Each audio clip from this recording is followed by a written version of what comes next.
Vamos a dar paso ya a la mesa redonda. Te invitamos también a que te quedes con nosotros. Y bueno, el título de la mesa, como he comentado anteriormente, es cómo combatir la COVID-19, prevención, diagnóstico, tratamiento y vacunas. Para hablar de todo esto, tenemos como ponentes hoy a don Salvador Díaz Lobato, director médico de Oximesa Nippon Gases, don Ramón Lorenzo, profesor de la Universidad de Northwestern de Chicago, don Fernando Prados, coordinador general del Hospital del IFEMA y también hemos sabido coordinador del próximo hospital Isabel Zendal, que ya nos contará, y también con Adolfo Fernández Valmayor, director de Transformación y Sistemas de Quirón Salud. Bienvenidos a todos. Estupendo, pues si les parece, una de las primeras preguntas que yo quiero plantear se centra sobre todo en las distintas olas, ¿no? Hemos pasado una primera ola, nos encontramos ahora mismo en una segunda ola en esta pandemia y hay quien habla ya de una posible tercera después de Navidades. A mí me gustaría saber y conocer un poco vuestros puntos de vista en relación sobre todo a las diferencias que ha habido entre la primera ola y la segunda ola. Si le parece, le doy, por ejemplo, la palabra a Ramón Lorenzo. ¿Qué nos puedes contar? Hola, ¿qué tal? Bueno, en primer lugar, muchas gracias por la invitación. Es un placer estar aquí con vosotros. Bueno, con respecto a las olas, es más bien, las olas vienen de cierto lenguaje que vino de las epidemias de gripe, entonces, porque vemos estas entradas y salidas de números, pero lo que hemos visto es que la primera, digamos, oleada de infecciones, vimos... estábamos un poco perdidos, entonces estábamos empezando a entender el virus, empezábamos a comprender cómo estaba yendo, pero el problema fue que generamos unos números de infecciones tan grandes que derivan en esta segunda ola. Normalmente la segunda ola, como se ha visto en otras epidemias, siempre es más elevada. Pero ahora tenemos más conocimiento, estamos un poco mejor preparados. Lo que pasa es que, claro, los números son muy grandes. ¿Que va a haber más repuntes? Pues es lo esperable. Va a haber varios repuntes porque hay tal número de infectados que habrá algún repunte más. Eso es normal, pero yo creo que la primera ola ha sido la segunda ola va a ser la mayor. Y con respecto al virus, si quieres, luego podemos hablar un poco más. El virus ha ido cambiando, ahora es un poco diferente al primer virus, pero no vemos cambios en las propiedades del virus de momento. Hemos visto un poco cambios en las variantes, pero no en las propiedades del virus. Perfecto, Ramón. No sé qué le parece, Fernando, qué puedes decir al respecto. Ha habido muchos cambios, las grandes diferencias entre unas y otras. Estoy de acuerdo con lo que ha dicho Ramón. Evidentemente, hay muchos factores que son diferentes entre las pacientes que tuvimos hace unos meses y los que hemos tenido últimamente. Pero también ha cambiado el sistema, también hemos aprendido más, sabemos bastante más del manejo de esta patología. Se ha hecho un trabajo importante en salud pública que, bueno, pues digamos, estaba dormida en tanto en cuanto no tenía los automatismos que se tienen para combatir este tipo de epidemias, porque gracias a Dios no existían, ¿no? Como esta que ha venido por lo menos en nuestro país. Y entonces, pues sí es verdad que al principio le pilló un poco dormida, digamos, sin eso que ahora se ha visto que ya está dando muy buenos resultados, ¿no? El seguimiento, los test para saber cuántos pacientes tenemos contagiados, ir a otros datos como el control de aguas residuales para ver si de verdad esto nos podía enseñar algo. Se han ido tomando bueno, pues, diferentes medidas que han hecho que esta segunda ola, siendo, como bien ha dicho Ramón, pues, más fuerte, pues haya podido pasarse con mayor preparación, ¿no? Los hospitales ya sabían cómo actuar, los tratamientos ya fueron bueno, pues viendo cómo iban funcionando, e incluso la propia población también ha sido más consciente y lógicamente ha colaborado en que todo bueno, pues se haya pasado, siendo como hemos visto unas cifras mayores, pues mejor asimilado por el sistema, tanto por la sociedad como por el sistema sanitario. Muchas gracias, Fernando, por esa apreciación. Quería saber, no sé, Adolfo, vosotros cómo lo habéis vivido y dónde habéis centrado las principales diferencias de una a otra. Yo creo que las diferencias las han expresado muy bien, tanto Fernando como Ramón. Yo no soy médico, entonces no puedo entrar en los criterios más médicos de las diferencias desde el punto de vista asistencial en una y otra, pero sí entiendo que en la primera ola nos pilló desprevenidos, teníamos todo montado para atender otro tipo de pacientes, otro tipo de enfermedades y tuvimos que montar corriendo servicios en todos los hospitales para poder atender a esto, ¿no? Todo tipo de servicios. Tuvimos que adaptar los circuitos de los hospitales porque nos encontrábamos con que, además de los pacientes COVID, llegaban todavía algunas urgencias de todo tipo de pacientes y entonces había que tratarles de forma adecuada y además el COVID nos superó. En casi todos los hospitales tuvimos que volcar la atención completa a todos estos pacientes, pero también tuvimos que empezar a tratar pacientes fuera de los hospitales, porque los hospitales no era posible atenderlos. Tuvimos que mejorar en la información que dábamos no solo a pacientes y a familiares y tuvimos por último que prestar servicios fuera. Entonces, todo esto nos ha ayudado a que cuando ha llegado esta segunda hora muchos de los circuitos que hemos tenido que montar corriendo por primera vez ya estaban montados, ya los conocíamos. Ya conocíamos determinados tratamientos que funcionaban y otros que no funcionaban. Ya sabíamos cómo informar adecuadamente a los pacientes, que por otro lado también tenían más conocimiento, y cómo de alguna forma atenderles a distancia en su casa, hacer consultas no presenciales en muchos casos, o en otros simplemente ponerles en contacto con un chat o con otro tipo de herramientas digitales que nos pueden ayudar, ¿no? Yo cuando veía el título de la ponencia de hoy, decía cómo combatir la COVID-19, prevención, diagnóstico, tratamiento, vacunas, puntos suspensivos, entendía claramente que los puntos suspensivos los íbamos a poder utilizar, o al menos yo, que es muy fuerte, para lo digital, ¿no? Es decir, también lo digital ha ayudado en este tratamiento de la pandemia, también está ayudando en las fases previas y está ayudando mucho en la siguiente fase, ¿no? Y qué menos en un foro como este, que es un foro de comunicación salud digital, ¿vale? Con lo cual, pues, encantado de aportar en esa parte también. Estupendo, muchas gracias, Adolfo. Adolfo, sí que vamos a hablar de lo digital. Uno de los bloques lo vamos a centrar principalmente en eso para que nos contéis vuestra experiencia, ¿no? Y el papel tan importante que ha tenido la tecnología en esta pandemia. Y quería también ahora dar la palabra a Salvador para que nos cuente también un poco su experiencia de esta primera, segunda ola, cómo lo ha visto. Bueno, muchas felicidades por la iniciativa, ¿no?, de este tercer foro de comunicación en salud digital. Todo un éxito, como siempre, y además ya 3 ediciones, esto significa que se consolida a futuro. Esperemos estar en la 20 edición del foro de salud digital. En el mundo marino siempre dicen que no hay 2 olas iguales, ¿no? Y en el mundo de las pandemias, de las epidemias, ocurre lo mismo. Son tantas las variables que cambian en ese periodo temporal que transcurre entre un momento que llamamos ola dentro de una epidemia y la siguiente, que hacen difícil establecer comparaciones.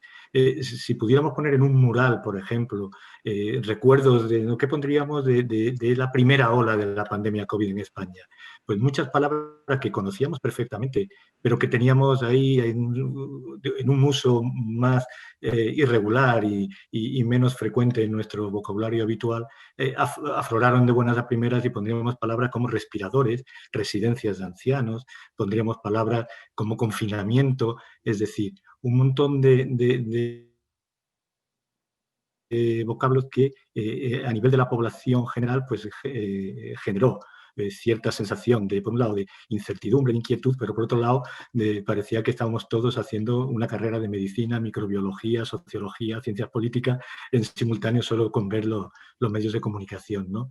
De hecho, claro, nos afecta un virus que pilla a una población virgen, que no hay ningún tipo de defensa previa, salvo la inmunidad natural que todos podamos tener, con un desconocimiento de una enfermedad nueva, sin saber qué hacer exactamente, basándonos en nuestra experiencia previa adquirida en otras enfermedades parecidas o en otras infecciones parecidas, con una falta de cultura de uso de equipamientos de protección individual, a veces faltando, a veces improvisando y bueno, pues tomando muchas decisiones pues tardías y a bote pronto improvisadas, ¿no? Esto en el entorno de Oximesa, en la empresa nuestra, pues bueno, nos llevó a ser muy proactivos desde los primeros momentos de la epidemia para adoptar y establecer pues, una serie de planes de actuación que garantizaran, ¿no?, el mantenimiento del servicio nuestro, del tratamiento de nuestros pacientes a domicilio en un entorno de seguridad y de eficacia, ¿no?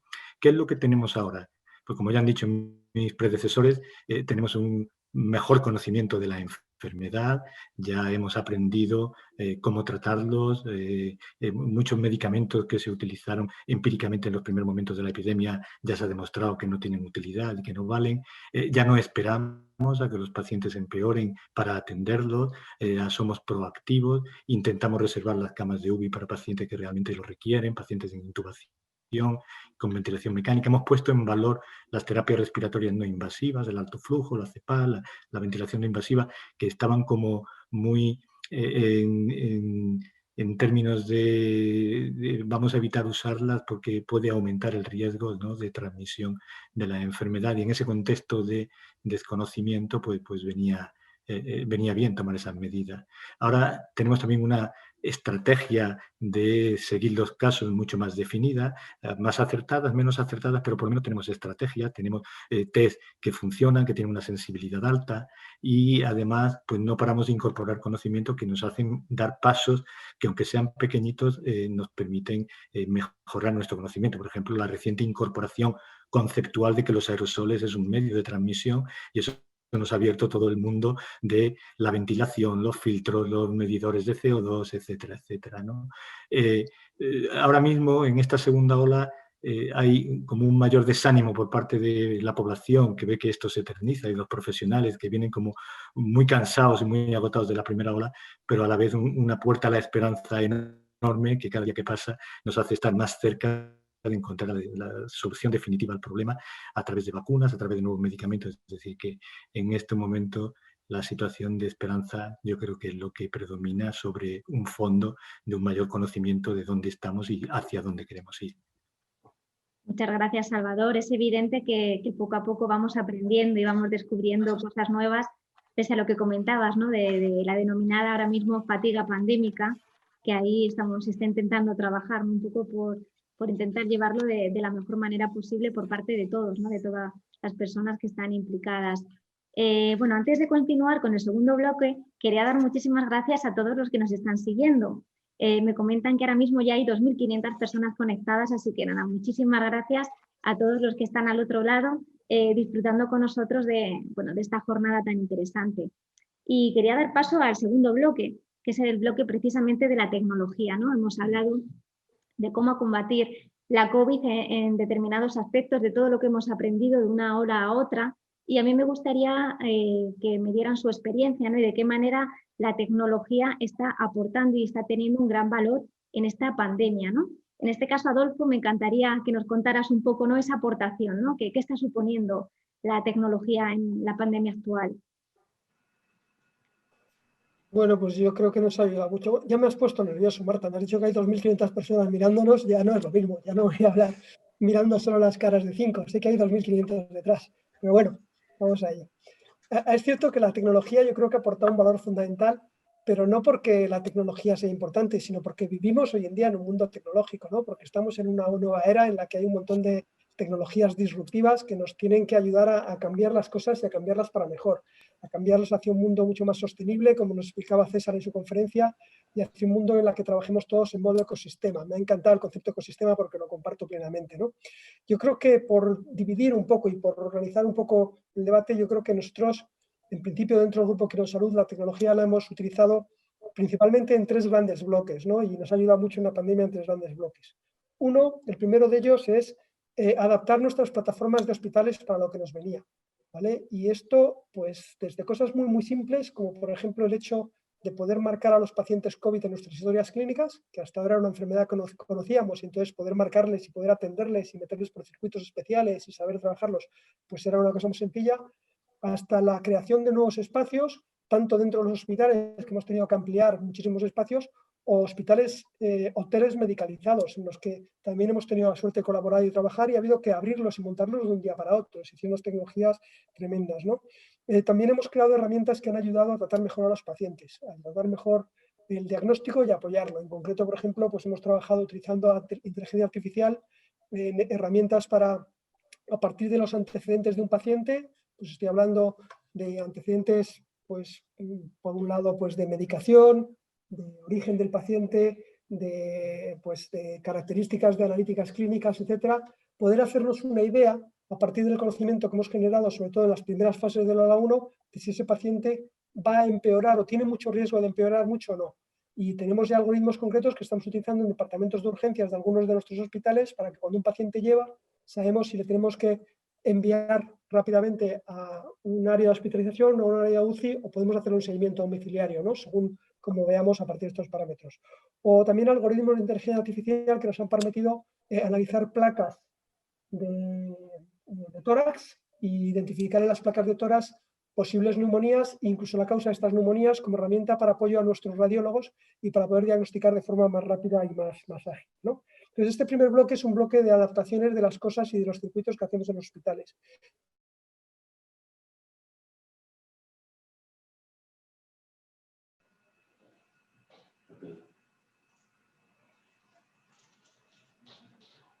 Pues los hospitales estaban dedicados solo a atender a pacientes COVID y urgencias y además había un confinamiento y lo que hemos hecho es poder prestarles servicios no presenciales, servicios en su casa de todo tipo de especialidades y de todo tipo de necesidades médicas que los pacientes tenían, ¿no? Desde videoconferencia, chat, consultas telefónicas y en caso concreto de nuestro grupo hemos hecho más de 1,5 millones de servicios no presenciales durante los 7 meses desde que arrancó la pandemia de este año, ¿no? Y por último, el tercer bloque, y muy importante, no menos importante, servicios de información para pacientes y para familiares, ¿vale? En muchos casos teníamos pacientes hospitalizados con el gran problema que sabemos que ha existido de que los familiares no podían acompañarlos, no podían estar cerca, pues hemos montado circuitos para poder organizar esa relación entre el paciente y sus familiares, desde el hospital hasta su casa, o hemos montado circuitos para poder animar a los pacientes o familiares por medio de sistemas de cartas. Nos han llegado más de 4.000 cartas de apoyo, sobre todo para pacientes, desde gente del público o todo tipo de cosas, ¿no? Entonces, bueno, por no ahondarme más, porque hemos hecho tantísimas cosas que podría tirarme hablando un montón de tiempo, pues lo dejo aquí y luego ya si queréis profundizamos en otro tema. La verdad que es increíble, ¿no? Todos los ámbitos de los que nos has hablado, ¿no? Donde la tecnología ha tenido un papel crucial y que ha servido para poder contribuir y llevar una atención lo mejor posible a los pacientes en esta situación de crisis que nadie se esperaba y de pandemia. No sé, Fernando, en el caso, por ejemplo, del hospital de IFEMA, que además se llevó a cabo en un tiempo récord y que también requirió de tecnología y de muchísima mano de obra y de trabajo, me gustaría que nos contaras un poco esa experiencia, ¿no? y la importancia que ha tenido también la tecnología y todo lo digital. Sí, está clarísimo que muy bien lo ha definido Adolfo. Cuando aparecen los grandes problemas hay que tomar soluciones diferentes a las que estamos acostumbrados, porque lógicamente con las soluciones habituales pues, no se es capaz de combatir lo que nos está pasando, ¿no?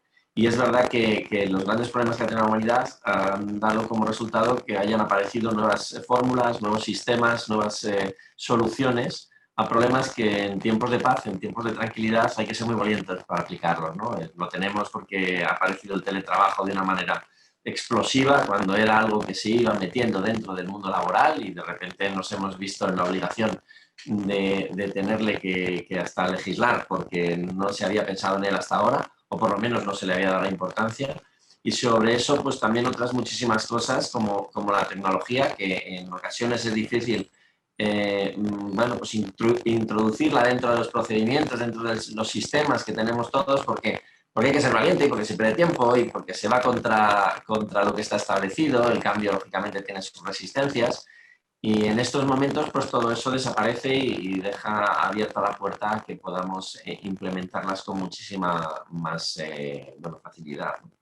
En el caso del Hospital IFEMA, pues fue algo así. Había que tomar una solución, teníamos los hospitales saturados, los pacientes no podían ser atendidos en las condiciones que requerían y los hospitales necesitaban una herramienta para conseguir que esos pacientes que tenían de más, que estaban obstruyendo la posibilidad de tratar al resto, pues pudieran salir del hospital, pero se les diera tratamiento, y así se planteó la idea de, bueno, pues de buscar un lugar donde pudieran ser atendidos con los niveles de calidad que requiere nuestro sistema sanitario, pero lógicamente fuera del sistema que teníamos en ese momento. Y para eso pues hubo que innovar absolutamente todo, porque nos fuimos a un hangar, los ingenieros tuvieron que trabajar en cómo disponer de aquel garaje enorme para que los pacientes pudieran ser atendidos. Se establecieron unos circuitos, se hizo una obra de ingeniería bueno, pues, increíble para poder bueno, pues llevar a la cama del paciente aquello que era necesario, en este caso el oxígeno, pues las tomas de vacío.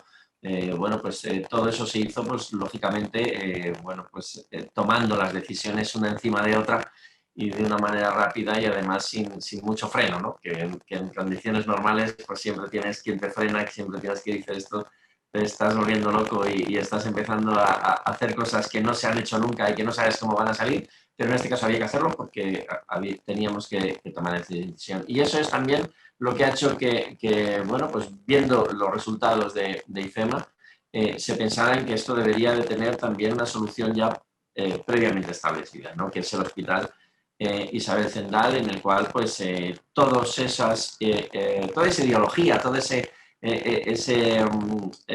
cúmulo de resultados y de soluciones que se plantearon en marzo-abril, pues pudieran tener una continuidad y se pudieran dar más solución a algo bueno, pues que previamente no se conocía. Y por eso ahora, bueno, pues lógicamente se ha hecho el IFEMA de una forma estable en el Hospital Isabel Zendal, en el que, bueno, pues vamos a poder recoger toda aquella experiencia de una manera permanente, sin tener que improvisar, sino ya con las medidas establecidas. Y, lógicamente, todo el valor de la tecnología, todo el valor que hemos visto que la sanidad ha demandado y ha implementado de una manera explosiva, pues lógicamente quedará en aquellos procedimientos, en aquellos protocolos en los que se ha visto que la solución pues, es muchísimo mejor de la que teníamos anteriormente. Fernando, precisamente conocíamos esta semana que bueno, está prevista su apertura para el 1 de diciembre. ¿Qué expectativas tenéis con el nuevo centro?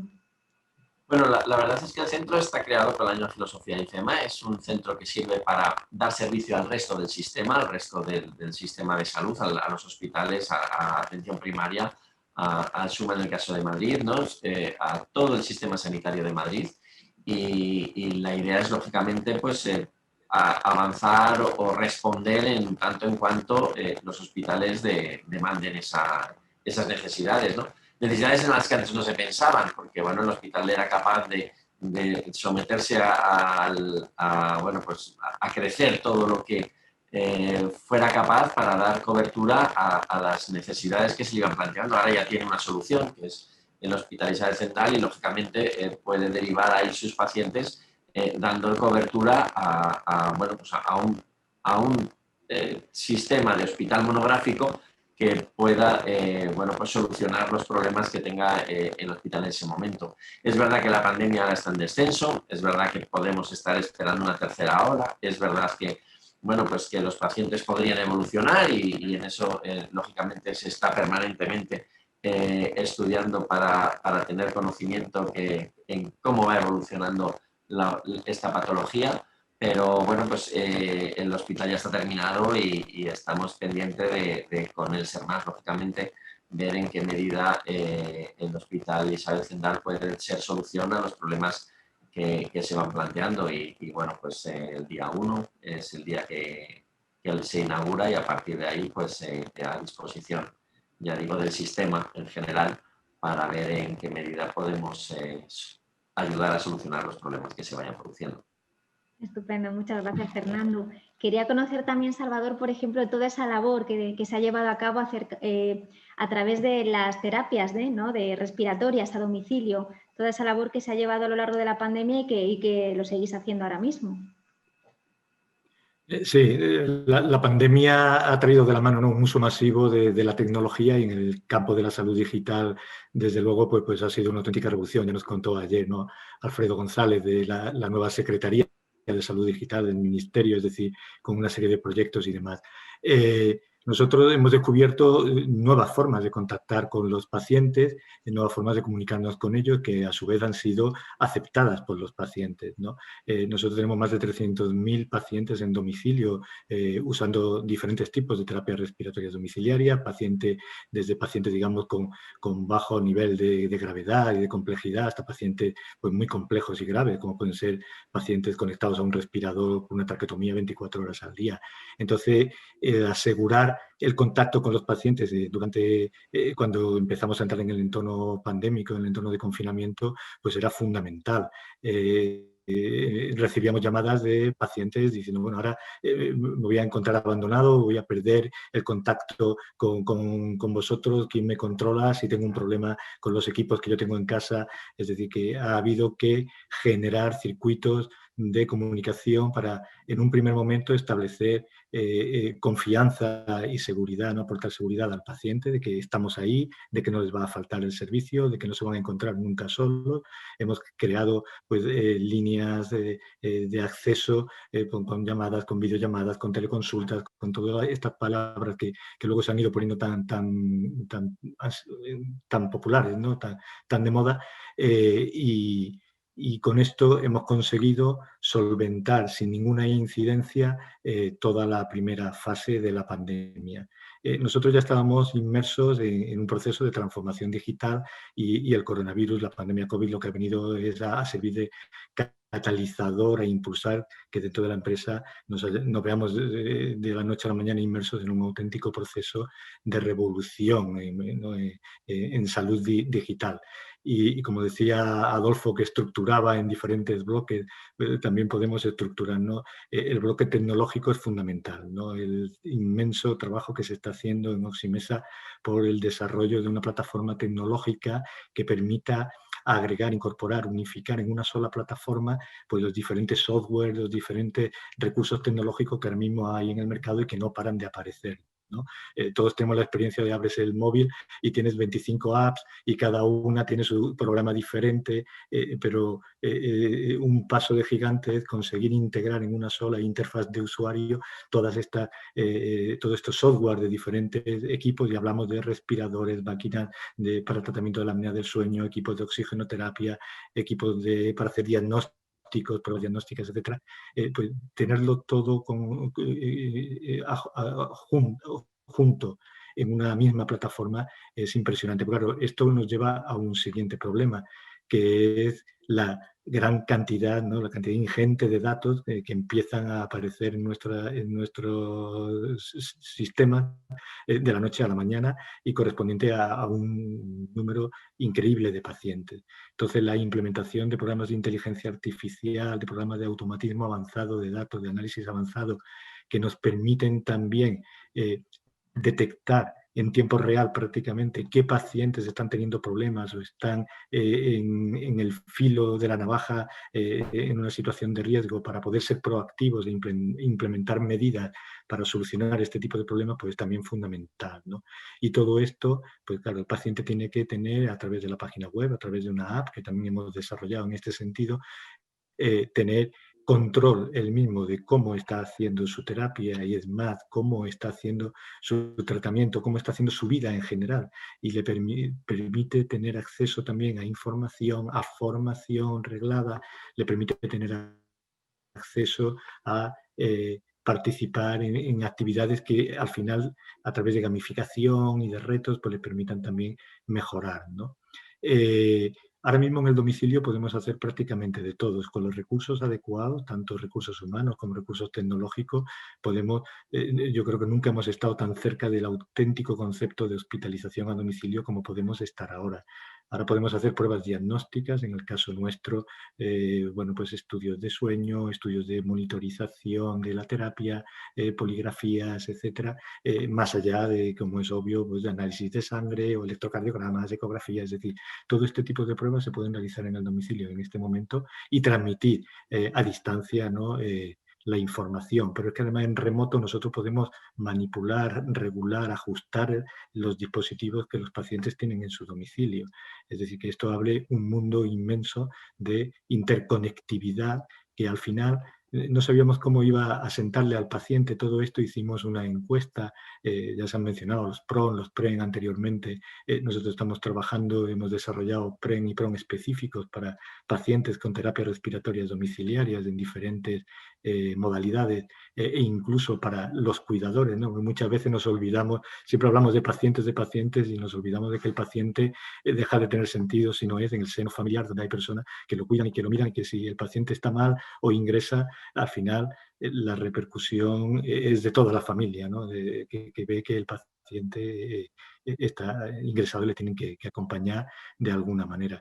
Entonces, como digo, con estas encuestas que hemos realizado los pacientes hemos encontrado un índice de satisfacción muy alto. La población quiere la telemedicina, quiere la teleconsulta, quiere todo lo tecnológico. Nos hemos inventado el concepto de TRD, de teleterapia respiratoria domiciliaria, para poder hacer todo esto. Y esto ha venido a reforzar nuestro trabajo habitual, ¿no? Nuestro programa de teleasistencia, por ejemplo, los que colaboramos con entidades como la Cruz Roja, por citar alguno, en la que tenemos en el domicilio de los pacientes pues sensores, pacientes frágiles, pues tenemos sensores que son capaces de alertarnos si hay problemas o todo está discurriendo como debe, ¿no? Por ejemplo, un sensor en la puerta de un frigorífico en la casa de una abuelita que vive sola con 80 años, pues si ese sensor muestra actividad todos los días, sabemos que esa abuela está comiendo todos los días.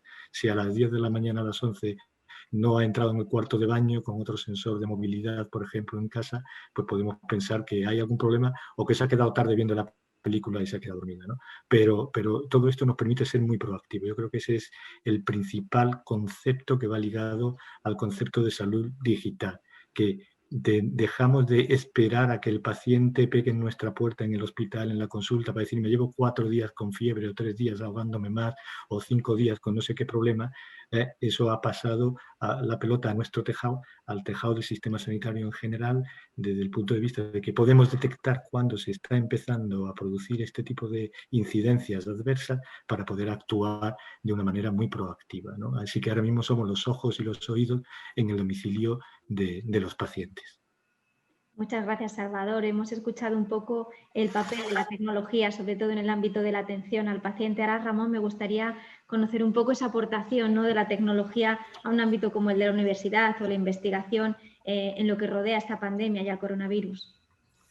Sí, muchas gracias. Bueno, yo voy a dar otro punto de vista. Yo lo que intento es estudiar el virus, intentamos entender el virus y es cierto que en la parte de salud pública, de epidemiología pública, tal vez ha habido que hacer un esfuerzo ímprobo para generar sistemas nuevos y ha sido gracias a expertos como los que están aquí, se ha podido, digamos, un poco improvisar nuevos sistemas o generar nuevos sistemas. En el caso de la ciencia ha sido un poco diferente. La ciencia estaba preparada y esto es lo que ha permitido que avancemos tan rápido. Había sistemas, tecnología científica que estaba ya disponible y que solo ha habido que modificar o ni siquiera modificar, simplemente utilizar para entender el virus.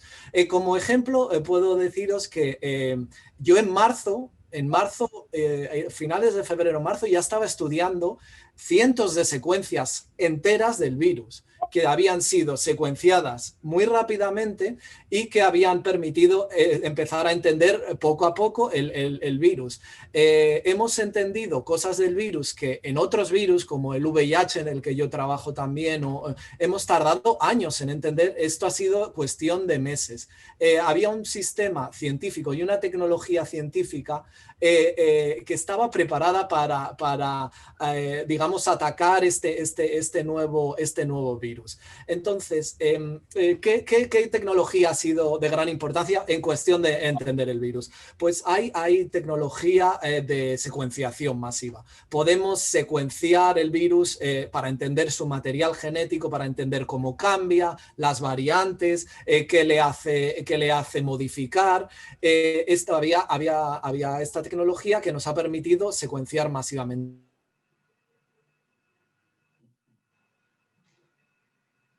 disponibles. Otro punto importante ha sido la comunidad científica viniendo todos a la vez y compartiendo. Eso ha creado digamos, un sistema global de ciencia en el que todo el mundo está compartiendo tanto tecnología como conocimiento para avanzar mucho más rápido.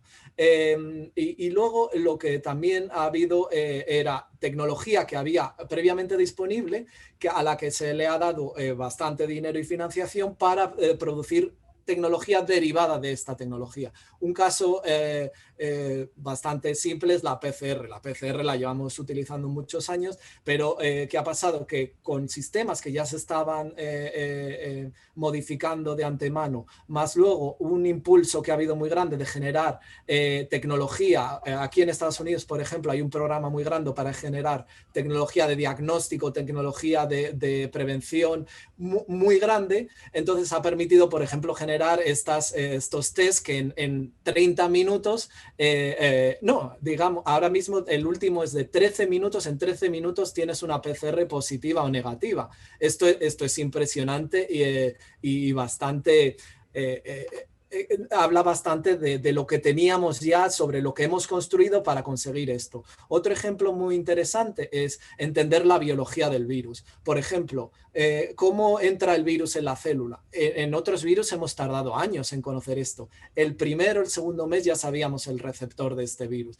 ¿Por qué? Porque había experimentos, había tecnología, había muchas herramientas para conocer estos factores. Entonces, en cuestión de meses estamos conociendo cosas que nos permitirán, en mi opinión, combatir el virus con mucha mayor facilidad. Yo creo que si no entendemos bien el problema, podemos capear el temporal, como estamos un poco haciendo ahora, ir detrás con mucho esfuerzo, pero tenemos que entender perfectamente para predecir y poder anticiparnos al virus. ¿Qué lo hace cambiar para que podamos anticiparnos? ¿Qué es sensible del virus? Por ejemplo, estudiando las secuencias podemos entender si algo no cambia en el virus, algo se mantiene constante, es porque es muy importante para el virus. Luego podemos atacar esas partes. Y con respecto a la salud pública, podemos utilizar estos métodos también para la salud pública. Por ejemplo, podemos entender cómo el virus está evolucionando y esto nos permite predecir dónde va a crecer más, dónde está creciendo menos, dónde necesitamos poner recursos, y esto se puede hacer también con tecnología científica que está actualmente disponible. Ahora solo nos falta mejorar esta tecnología que ya es muy avanzada y además dedicarla exclusivamente para determinados problemas. Y en este caso también predecir futuros problemas. Debemos aprender de esta pandemia para combatir las siguientes sin tener que otra vez, digamos, pasar esta fase de capear el temporal, sino a anticiparnos al virus, al próximo virus que aparezca. Muchas gracias, Ramón. La verdad que es increíble, ¿no? La velocidad que está tomando todo a nivel de investigación, de la ciencia, ¿no? Lo rápido que vamos. En el fondo nos gustaría ir mucho más, pero realmente si echamos la vista atrás es increíble el punto en el que nos encontramos ahora mismo, que, por ejemplo, la vacuna, ¿no? Está siendo el tema de actualidad. Hay varias vacunas desarrollándose, cada día conocemos nuevos aspectos e información en relación a ella, y quería dar paso ya a este tercer bloque, que era el de las vacunas, y aprovecho que estamos hablando ahora, Ramón, para que, no sé, me comentes y me digas cómo ves toda esta carrera, ¿no?, hacia la vacuna.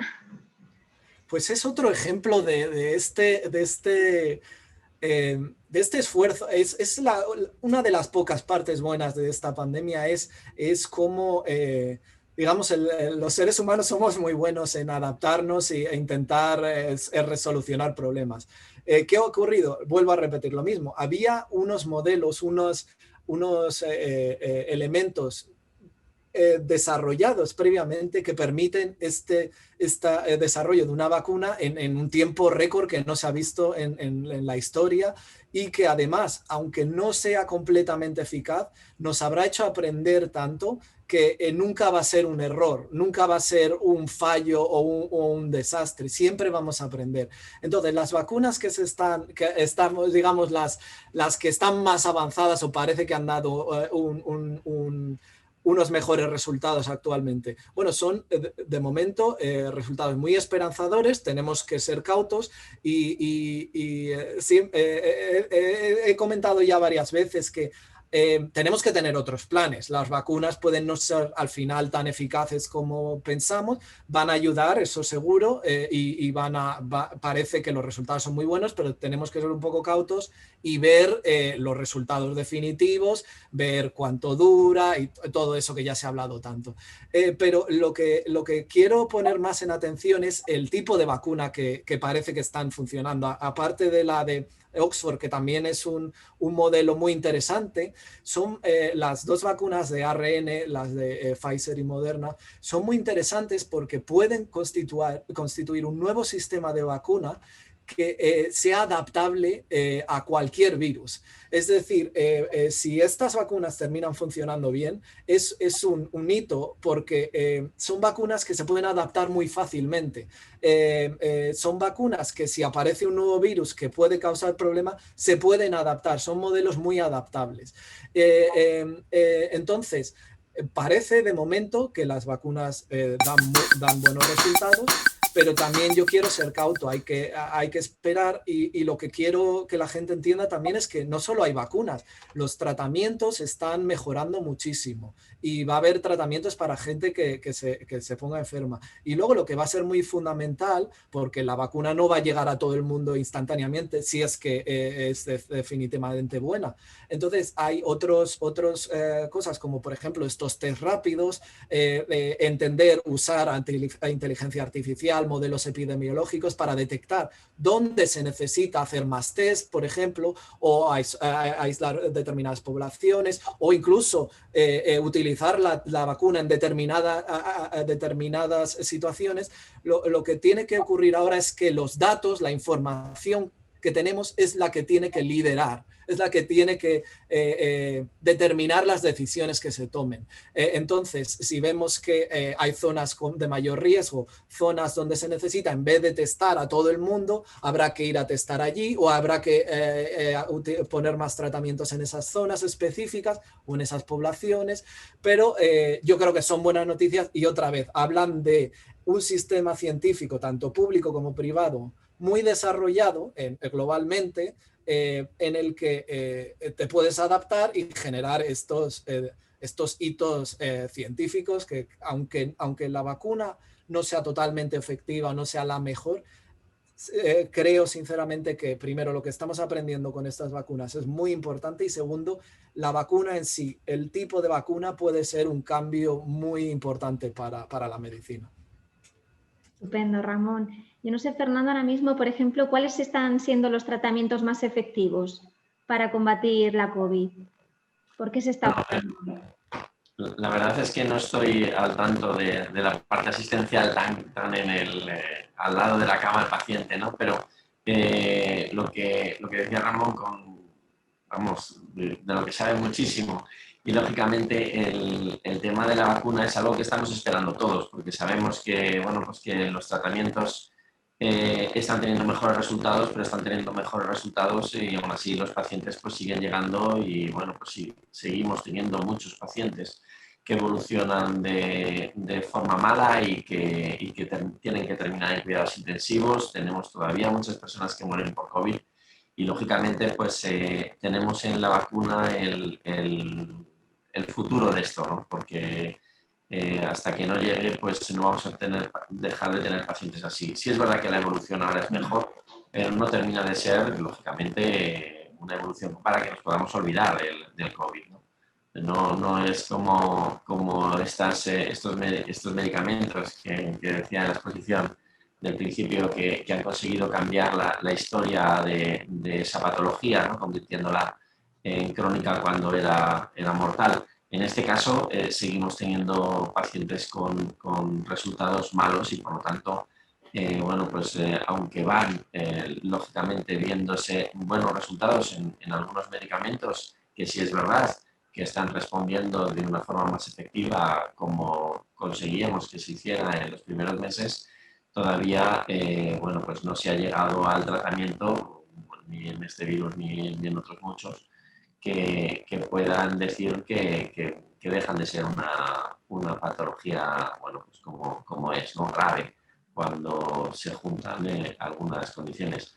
Por eso también es importante que nos centremos en aquellos pacientes que son de riesgo, ¿no? Como igual que decía Ramón con el tema de las vacunas y de los test, pues también en los tratamientos conviene que nos centremos rápidamente en aquellos pacientes que bueno, pues sabemos que evolucionan peor y que tienen peor pronóstico, ¿no? Para intentar, bueno, pues que al final tengamos un menor número de muertes y menor morbilidad. Estupendo, Fernando. Yo no sé los demás cómo veis esa carrera por la vacuna. Por ejemplo, Adolfo. Bueno, yo creo que la vacuna es la gran esperanza que tenemos todos por volver a recuperar un poco una nueva normalidad, ¿no? Un normal. A ver, yo me ha encantado escuchar a Ramón. Sé que es una persona que sabe muchísimo. De todas formas, en este panel, como ya habréis podido identificar, yo soy el único no médico, soy un ingeniero, con lo cual esa mi obsesión por la estructuración que veíais al principio y un poco por los números.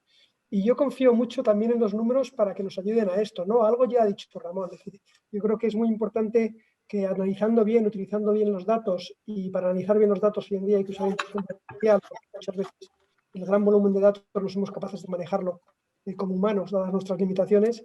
Los números nos tienen que ayudar para saber qué tratamientos funcionan mejor y a qué pacientes tenemos que tratar y cuáles tienen más riesgo. Y yo creo que es un tema en el que hay que trabajar. Pero también nos tienen que ayudar para intentar saber después cómo es mejor suministrar o hacer llegar las vacunas a la población, ¿no? Yo creo que hay todavía grandes teorías sobre las que se tiene que trabajar para identificar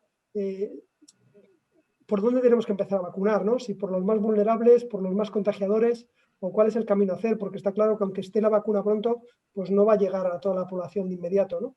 Y bueno, pues yo creo que desde mi perspectiva tecnológica, no quiero entrar en temas esenciales, que para eso ya tenemos 3 personas que saben mucho más que yo en esta mesa. Yo creo que el utilizar los números en profundidad nos tienen que ayudar para definir modelos, tanto como decía, para descubrir los mejores tratamientos y identificar las personas con más riesgo, como para saber a quién hacer test y a quién vacunar, ¿vale? Y en qué momento. Perfecto, Adolfo. Y Salvador, ¿cómo lo ves tú? Bueno, yo creo que en la línea de todo lo que estamos comentando no debemos olvidarnos, ¿no?, que la vacuna es solo una parte de la punta del iceberg. Aquí tenemos que, como dice Fernando, seguir centrados en temas de prevención y de diagnóstico precoz, de tratar cada vez antes a los pacientes, no en situaciones de gravedad, sino en pacientes más leves. Estamos viendo con estas estrategias de rastreo cómo, ¿no?, cada vez el número de pacientes asintomáticos pues, es muy elevado, y eso es lo que nos interesa. Desde el punto de vista terapéutico se está también avanzando enormemente. Recordar, por ejemplo, fármacos que fueron estrellas en los primeros momentos de la pandemia, como la cloroquina o el remdesivir, pues los ensayos clínicos que han dado ya tiempo a hacerse y a valorarse los resultados, pues han visto que no eran útiles. Ahora mismo los corticoides y medicamentos que disminuyen la carga viral y hacen que los pacientes no evolucionen a situaciones de mayor complejidad y gravedad, pues están siendo estrellas, y hay en esta línea también nuevos fármacos en desarrollo, en ensayos clínicos muy prometedores, con resultados muy prometedores, que probablemente pues, puedan aportar mucho a lo que es el tratamiento de la enfermedad. Y no olvidemos que la enfermedad genera insuficiencia respiratoria, que per se tiene también un tratamiento específico, como ya hemos comentado anteriormente, con los sistemas de oxigenación, de alto flujo, etcétera, que tenemos a nuestra disposición. A corto plazo, en el mundo en el que estamos a día de hoy, pues hay cosas que se ven de la vacuna, y es pues probablemente una carrera de locos, a ver quién llega primero. Mi vacuna es más eficaz que la tuya, pero los diseños de los estudios son diferentes, los targets, los objetivos son también diferentes. Hay, es decir, como un poco de falta de claridad a nivel poblacional, a nivel mediático, que eso genera mucha confusión, ¿no? Nos llegan aspectos logísticos, hay vacunas que requieren conservación en condiciones bastante difíciles, ¿no?, como las vacunas de Pfizer o de Moderna, las vacunas ARN que requieren frío importante. Lo que nos importa es qué hay detrás de todo esto, ¿no?, detrás de toda esta paja, que es lo importante. Son los ensayos clínicos que realmente se están haciendo, y ahí tenemos que tener toda nuestra confianza y fe depositada en las agencias sanitarias, que serán las que valoren la calidad de los resultados que cada una de las vacunas que tenemos ahora en esta carrera pues aporten y que nos permitan establecer cuál es la vacuna con un perfil de eficacia y seguridad mayor. Probablemente al final de esta carrera seguirán cayendo algunas en las que hoy tenemos más o menos esperanza, como en su día teníamos con la cloroquina, hablando de medicamentos, pero al final habrá una selección natural de vacunas que sean realmente eficaces. A largo plazo, ¿qué dudas tenemos? El tiempo que nos tiene que decir la inmunidad que genera cada tipo de vacuna, si va a ser una inmunidad de mayor o menor duración, si va a ser una inmunidad completa que va a evitar la transmisión del virus o va a evitar que el paciente infectado evolucione a formas más graves de la enfermedad. Tenemos que valorar si las vacunas son eficaces en personas sanas o en subgrupos de pacientes, en personas mayores, en enfermos crónicos. Como ha recordado Ramón, estamos en un momento histórico, es la primera vez que el ser humano está utilizando vacunas ARN y esto pues, nos abre también una inquietud a futuro como ligada a todo medicamento y a toda vacuna y a todo producto que utilizamos de nuevo en nuestras vidas, que es el espectro de efectos secundarios, de efectos adversos, que por los datos que tenemos hasta ahora mismo, pues parece que el perfil de seguridad es enorme, pero es una puerta también abierta a futuro. Es evidente que la carrera está ahí y que todavía nos queda un poquito, ¿no?, para llegar a esa meta y que todos están trabajando para que así sea. Yo, para finalizar esta jornada y esta mesa tan interesante, ¿no?, donde estamos aprendiendo tantas cosas y compartiendo tantos conocimientos, me gustaría un poco quedarme con las lecciones aprendidas y las perspectivas de futuro. Así que me gustaría un poco que cada uno de vosotros me dijerais algo, ¿no?, de esa lección aprendida con la que os quedáis hasta ahora y con esa perspectiva de futuro. ¿Te parece, Ramón? Sí, empiezo. Muy bien, muchas gracias. Sí, bueno, las lecciones aprendidas... En primer lugar, quiero decir que no habíamos aprendido la lección cuando vimos que esto ha pasado en otros países. Y parece que el sufrimiento en nuestras propias carnes es lo que nos hace aprender, como pasó en el primer coronavirus, en SARS. Parece que en Asia ya tenía la lección más aprendida. Y yo creo que lo que hay que aprender bien es que... en cuestión de epidemias, en cuestiones científicas, lo único que vale son los datos, es lo que sabemos. Nuestro deseo en algún momento ha de ponerse a un lado y ser frío y objetivo. Entonces, a lo que me refiero es, en el mundo científico, yo me dedico básicamente a analizar datos, datos de ciencia. Entonces, lo que estábamos viendo ya al principio de la epidemia, antes de que fuese una pandemia muy importante, es que había unas tendencias y esas tendencias estaban bien claras. Aunque no había muchos casos, las tendencias eran muy claras, eran tendencias exponenciales que son... Siempre que veamos una tendencia exponencial, es muy peligroso. Entonces, lo que hay que entender esta vez es que es mejor hacer caso a los datos y tal vez ser un poco alarmista al principio cuando no es tan costoso y prevenir catástrofes mayores. Entonces, lo que yo creo es que en esta pandemia habremos aprendido mucho, estamos aprendiendo muchísimo. Va a cambiar, yo creo, los sistemas de salud pública para hacerlos mucho más reactivos y eficientes y la ciencia está avanzando mucho. Entonces, dentro de que ha sido una tragedia mayúscula, debemos aprender que nos ha servido para mejorar y a la vez tenemos que entender que en cuestiones científicas la opinión a veces importa un poco menos y lo que hay que entender es el problema, saberlo o entender lo que sabemos y lo que no sabemos, ver las incertidumbres y en lo que podemos confiar y a partir de ahí actuar. Y entonces estos son sistemas muy complejos y es un problema muy complejo, pero tenemos las herramientas necesarias para entender estos sistemas complejos y informarnos simplemente a través de los datos. Objetivamente y cada vez que hay datos que refutan lo que nosotros sabemos, o creemos saber, cambiar el conocimiento para adaptarnos a las nuevas evidencias. Y así es como la ciencia funciona. Entonces, el público en general está viendo un poco las tripas de la ciencia. Entonces, a veces crea un poco de incertidumbre, porque en la ciencia lo que tú estás haciendo todo el rato es demoler tu hipótesis. Yo creo que esto está ocurriendo así. Vamos a probar que no es así. Y cuando no soy capaz de probar que esto no sea así, entonces lo voy a aceptar. Claro, eso es un sistema un poco descorazonador y un poco pesado.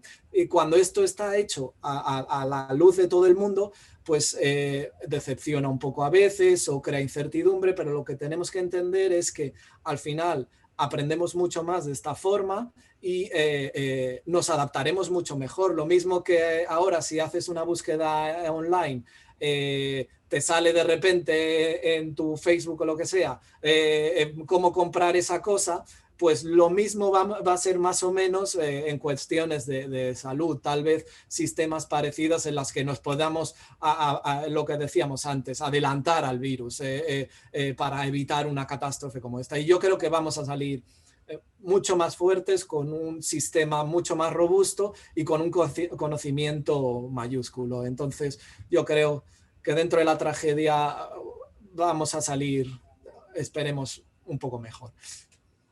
Estupendo, Ramón, muchas gracias. Fernando, ¿qué nos puedes decir de esas lecciones aprendidas y perspectiva de futuro?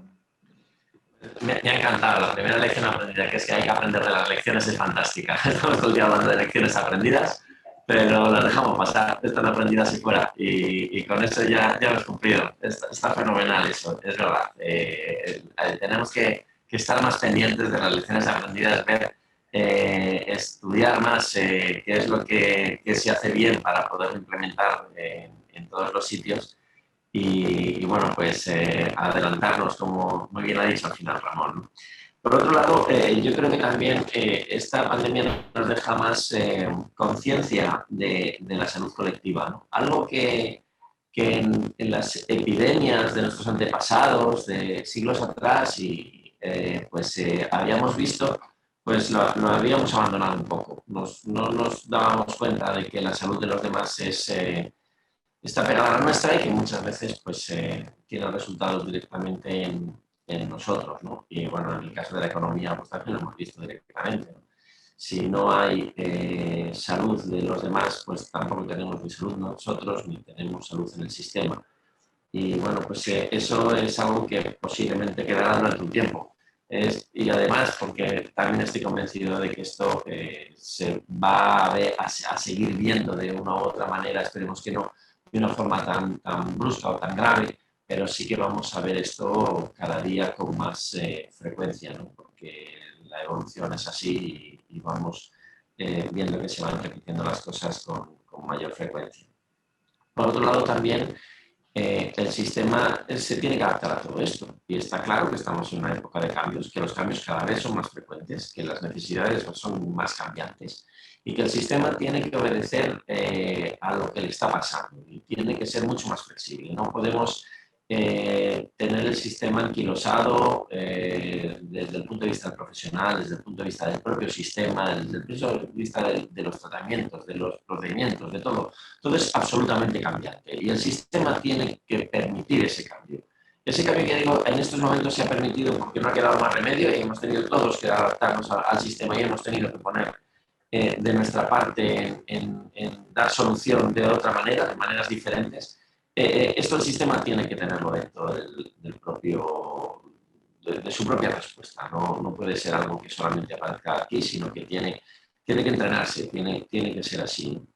Y luego estoy también de acuerdo en el final de la exposición de Ramón, ¿no? Esto ha hecho que tengamos un mejor sistema, indudablemente. Después de todo el gran problema de la humanidad, todas las guerras, enseñan un montón desde el punto de vista del tema bélico, pero también nos enseña tecnología, también nos enseña hasta medicina, porque lógicamente pues tienen que buscar soluciones y en esas soluciones pues se encuentran muchísimos avances que permiten que en otras áreas pues se pueda seguir evolucionando y se pueda seguir aprendiendo. Y en este caso a nosotros nos han enseñado muchísimo en muchísimas cosas que las teníamos, pues ahí, porque estaban ahí, porque se había trabajado en ellas, porque se tenían, pero hemos visto que si las ponemos encima de la mesa y les aplicamos directamente sobre el problema que estamos planteando, encontramos mejores resultados.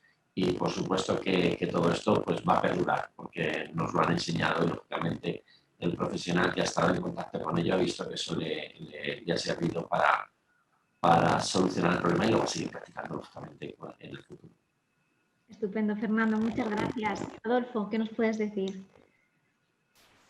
Bueno, pues a ver, yo quiero ahondar en dos cosas que han comentado porque creo que son muy importantes, ¿no? La primera de ellas es la importancia de los datos y la importancia de los datos utilizados adecuadamente y utilizados con inteligencia artificial, porque yo creo que aunque hoy nos pueda parecer la inteligencia artificial como algo quizás muy futurible y puede haber gente que le da miedo, yo creo que el planteamiento será al contrario en el futuro, ¿no? Si queremos asistir a un sitio donde no se use la inteligencia artificial, donde se haga todo de forma natural, ¿no? Y siempre he pensado que es mejor la inteligencia, aunque sea artificial, que la estupidez natural, ¿no? En muchos casos. El segundo punto en el que quiero andar, y estoy de acuerdo con Fernando completamente, es que tenemos que cuestionarnos el sistema. Tenemos que innovar en la forma en la que prestamos los servicios.